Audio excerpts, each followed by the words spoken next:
Díomh Conradh, scéal. Fáilte go dtí Babhta a 30 de mo léirmheas an gcluiche idir Dundalk agus UCD. De híine, bhí mé I dúthe na Mairleach. Roimh an gcluiche, dó mé glunne cóla I Kennedys dó mo cura nach bhfuil an seo I Dundalk. Tá sé ag obair I iontas na umarachtaí ar a bacha. Tá an ceann siad an drothar nach bhfuil an seo.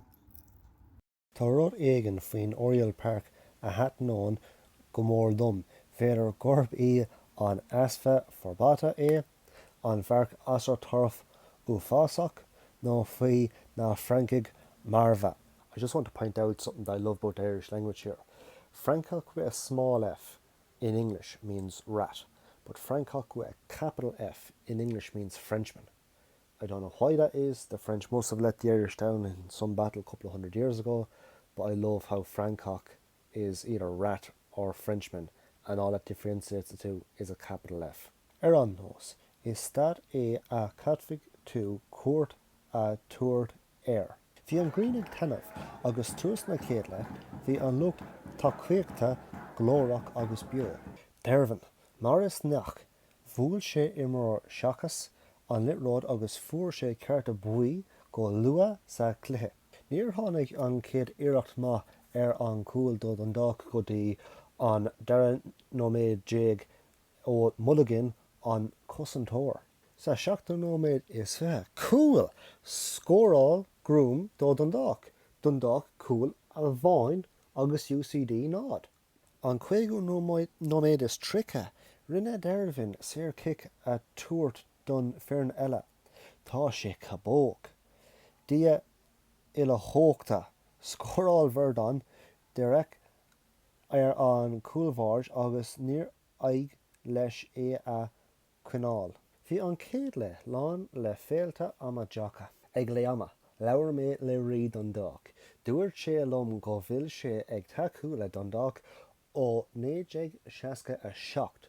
Dúirt sé freisin gur féic sé ar Jimmy Hasty ag imirt do Dundalk agus go raibh an fearn suas is síos ó sin. Dúirt sé lom freisin nach chaithín las ar rabhaigh leis ag gcluiche.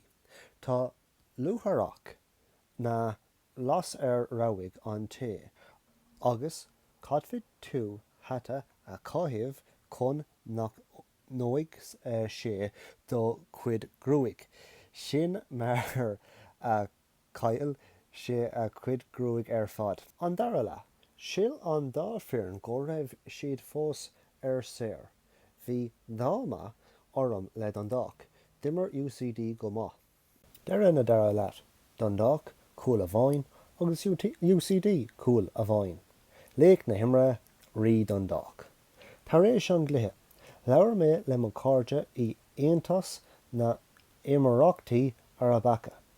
Dúirt sé go raibh Dundalk lag, gan fuil na fiacail agus gan puin bagart ar bith. Le fearn bhaile Dundalk. Banastóir Dermot Hanratty, Cúmhairde Minogue, Cosantóirí, Mulligan, Anum a San, Leonard agus Keogh. Imreoir Lárna Park, Kenny, Groom, Dervin agus Horgan. Tosi, Ebbe agus Jacka. Na Cortóirí, UCD. Banastóir Willie O'Connor, Cúmhairde Kavanagh, Cosantóirí McCarthy, Holohan agus Wells. Imreoir Lárna Park, Brennan, McManus, Verdon, Finn, Callis. Tosi, Doyle agus Norval. Conradh na hÉireann an Balach ar fad agus ar nóig Celtic.